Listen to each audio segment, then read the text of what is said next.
Hi dear students, I am Arjun Singh, lecturer Lala Jagdish Prasad Saraswati Vidya Mandir, Inter College Muzaffarnagar.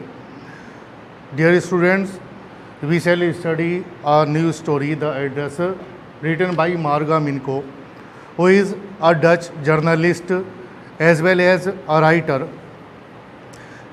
This lesson is the autobiography of the writer. Autobiography means when there are two words, biography and autobiography. Biography, and the second is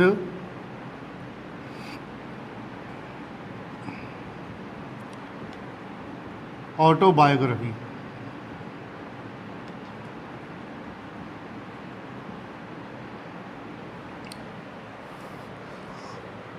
Biography means a handwritten account by other person. That is biography. And written account written by oneself, that is autobiography. This lesson is a biography of मार्गा मिनको. इसकी हम story को पढ़ने से पहले इसकी background में जाते हैं कि ये लिखा क्यों गया ये, और कौन सी ऐसी परिस्थितियाँ थी जिसके बारे में ये लिखा गया ये. तो ये जब जर्मनी ने हॉलैंड के ऊपर अटैक कर दिया, हिटलर उस समय के वहाँ के तानाशाह थे, और उस समय में इनको, जबकि ये खुद जो हॉलैंड में रहने वाले थे अधिकतर यहूदी लोग हुआ करते थे, और जैसा कि आप सभी जानते हैं कि हिटलर को यहूदियों से बहुत ज़्यादा नफ़रत थी, तो वो उनको या तो मार दिया करता था या फिर उनको बिल्कुल ऐसे कैंपों में रखा करता था कि जहां उनको बाहर निकलने की परमिशन नहीं थी. बड़ा ही कोई भाग्यवान हुआ करता था जो वहाँ से बच करके निकल जाया करता था. तो इस तरीके से जो इनकी ये, जैसा कि इसमें लिखा भी है कि ये खुद जो इसके कैरेक्टर्स हैं, ये खुद अपने आप में नरेटर है स्टोरी की, जो राइटर है खुद अपने आप में मार्गा मिनको. And the second character is Mrs S. She is narrator's mother, who is dead now. She is not alive. And the third one is Mrs. Darling, Mrs. S. friend, a 15-year-old girl, Mrs. Darling's daughter. तो जैसे ही ये war शुरू हुआ, उस war के शुरू होते ही इनको एक चीज़ का डर रहा कि ऐसा ना हो कि कहीं हमको यहाँ से उठा लिया जाए और उस बिल्कुल एकांतवास में हमें रख दिया जाए या फिर हमको मार दिया जाए.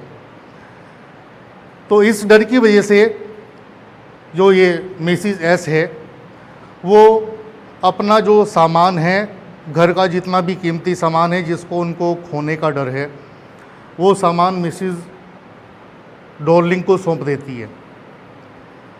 मिसिस डॉर्लिंग जितना भी सामान होता है धीरे धीरे करके वो अपने साथ ले जाने लगती है. उसको इस बात का डर होता है कि कहीं ऐसा ना हो कि ये सामान इनके हाथों से निकल जाए. एक तरीके से दूसरे हम शब्दों में ये भी कह सकते हैं कि सुरक्षा की दृष्टि से मिसिस डॉर्लिंग मिसिस एस का जो सामान है कीमती, वो अपने साथ अपने घर पर रख लेती है. जब वो युद्ध ख़त्म होता है, ख़त्म होने के बाद में जो नरेटर हैं स्टोरी की मार्गा मिनको, वो जीवित बच जाती है. जीवित बचने के बाद में वो घर में जैसे ही देखती है कि क्या सामान यहाँ पर रखा है, तो बहुत सारे सामान को मिस करती है वो. अब वो सामान, जबकि वो छोटी थी, इतना उसको पता नहीं था, इस मिसिस डॉर्लिंग के बारे में इतना कुछ उसको वो जानती नहीं थी कि वो कहाँ रहती है, ये कौन है. इतना तो पता था कि ये परिचित है खुद उनकी माँ की, लेकिन ये पता नहीं था कि ये कहाँ रहती है, कौन है ये, क्या इसके साथ संबंध है, ये कौन सा सामान लेकर के जा रही है। तो इस तरीके से जब वो वापस आती है, आने के बाद में बहुत सारी चीज़ों को मिस करती है। तो मिस करने के बाद में उसको फिर एक दिमाग में बात आती है कि उसकी माँ ने उसको कोई एक पता बताया था किसी के बारे में। वो पता क्या था? अब यहाँ से शुरू होती है जो इसका टाइटल है, द एड्रेस। तो एड्रेस वही है जो आप लोग समझने लग रहे हैं, समझते भी हैं कि वही एड्रेस, वही पता। अब वो कौन सा पता है? वो ये पता है मिसेस डार्लिंग का, जो उनका सामान वहाँ से सुरक्षा की दृष्टि से उठाकर किसी बैग में भर करके धीरे धीरे करके वो कई बार अपने घर ले जा करके उसने रखा हुआ था। अब वो ये कौन सा एड्रेस था? ये एड्रेस था आपका ये house number 46 in मार्कनी street.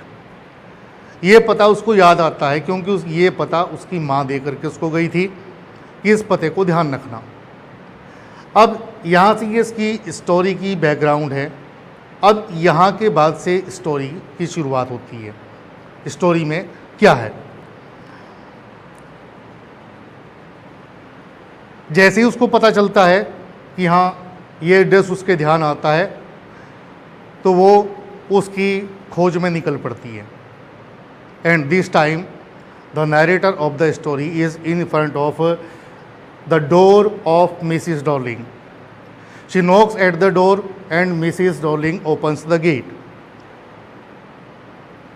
When she finds Mrs. Darling in front of her, she introduces herself. I am Mrs. S. daughter. Do you know me? At this, Mrs. Darling replies that no, I don't know you. But she tries to identify her, but she fails herself in identifying Mrs. Darling. But she thinks that she came at wrong address. But when she sees Mrs. Darling wearing a knitted green colored coat, she identifies that she is knitted by her own mother. The button of the coat were made of wood that turned into pale by washing again and again. So in this way, she identifies Mrs. Darling and that address confirmed. But Mrs. Darling denies that she does not know her.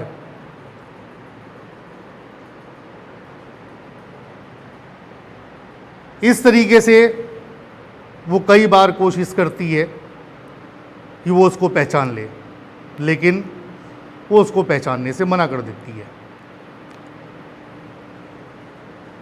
उसके बाद वो उसको ये भी कहती है कि तुम अकेली आई हो यहाँ पर। तो जो नरेटर है स्टोरी की, वो कहती है कि नहीं, मैं फ़िलहाल तो मैं अकेली आई हूँ, मेरे साथ कोई नहीं है। तो इसका मतलब ये भी है कि मिसेस डार्लिंग कहीं ना कहीं उसको अंदरूनी तरीके से ये भी जानती थी कि इसकी माँ भी है।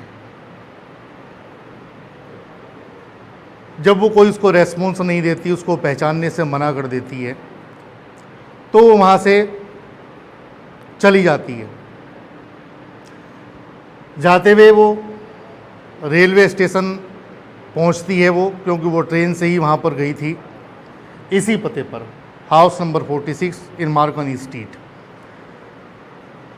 जब वो ट्रेन से जाने लगती है तो उसको फिर अपनी माँ की याद आती है। तो उसने क्या क्या बताया था उसको। कुछ कटलरी थी, पॉक थे और स्पून्स थी, कैंडल स्टैंड था, इस तरीके की बहुत सारी चीज़ें थी जिसके बारे में उसकी माँ ने उसको बताया था। उसने केवल उसका चेहरा भी वो पहचानती नहीं थी, केवल इतना जानती थी, उसने उसको केवल पीछे से देखा था, कमर की साइड से, और उसकी कमर जो थी वो मोटी थी। इतना वो केवल पहचानती थी उसको, बाकी शक्ल से वो उसको इतना जानती नहीं थी।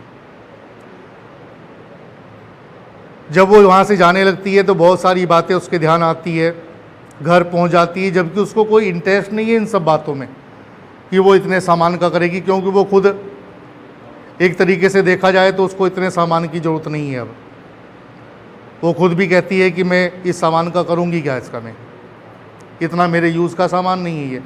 लेकिन चूँकि वो सामान उसका एक तरीके से देखा जाए तो पुश्तैनी सामान है उसका, वो उसमें उसकी माँ की यादें छिपी हुई है, तो इस वजह से वो चाहती है कि वो सामान उसको मिले। इस तरीके से जो उसका पहला ये अटैम्प्ट था वो बिल्कुल फेल हो गया था।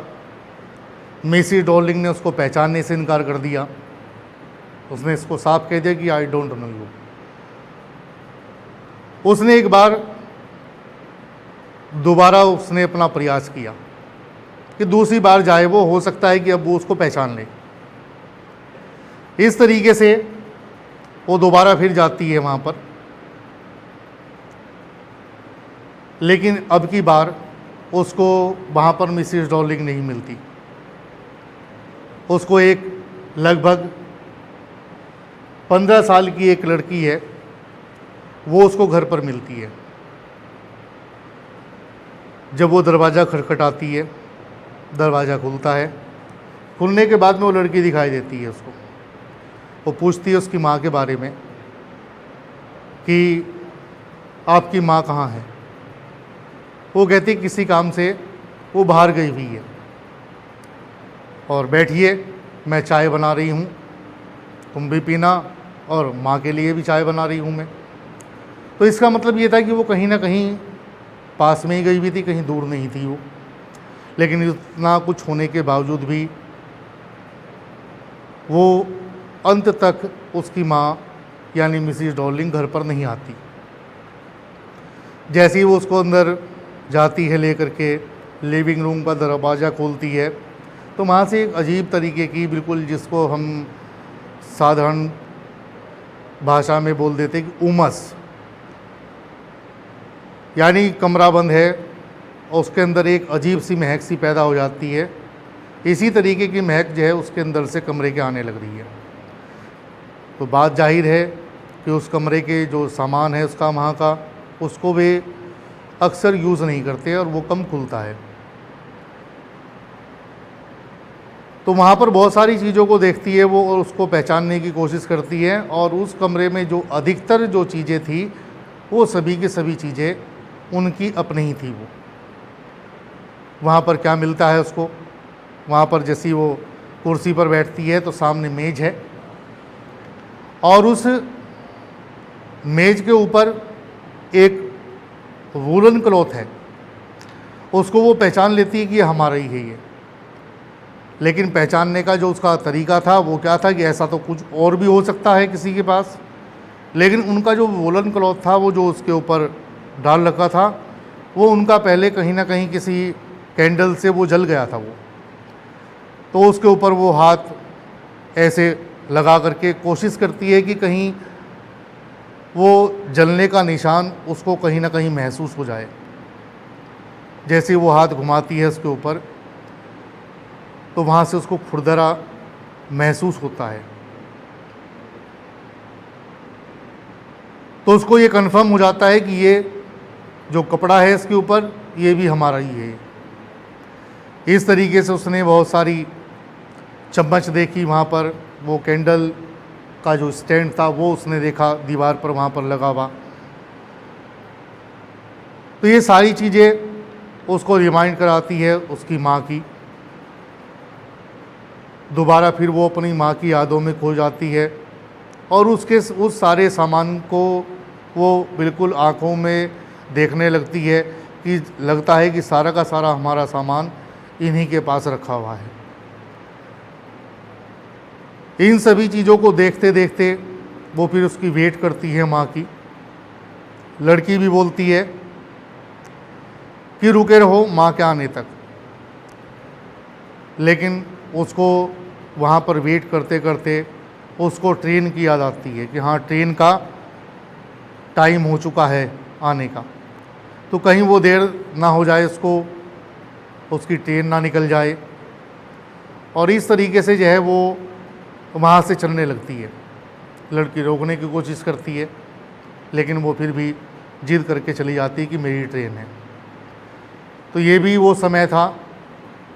दूसरा भी जो अटेम्प्ट था वो भी फेल हो गया। अब वो घर जा कर के उसने बिल्कुल उस सामान के बारे में बिल्कुल सोचना और ये सोचना कि वो उसको मिल जाएगा उसमें से कुछ भी, ये सोचना उसने बिल्कुल बंद कर दिया। इस तरीके से हम स्टोरी में यही पाते हैं। इसमें एक तरीके से दुख है, स्टार्टिंग हुई वो दुख से हुई, वो बर्बादी से हुई, डर के साथ में हुई, और जब ये देखा कि वापस स्टोरी का एंड हुआ फिर, तब भी हम ये देखते हैं कि जितनी उम्मीदें हैं, अपने बिल्कुल पुश्तैनी सामान को पाने की जो चाहत है, एक तरीके से वो उसको माँ की भी याद दिलाती, एक माँ की निशानी भी थी, वो भी उसको नहीं मिल पाती उसको। इस तरीके से स्टोरी की जो शुरुआत है वो भी दुख के साथ है, और स्टोरी का जो एंड है वो भी दुख के साथ है। आशा है कि आपको ये स्टोरी पसंद आई होगी। Thank you.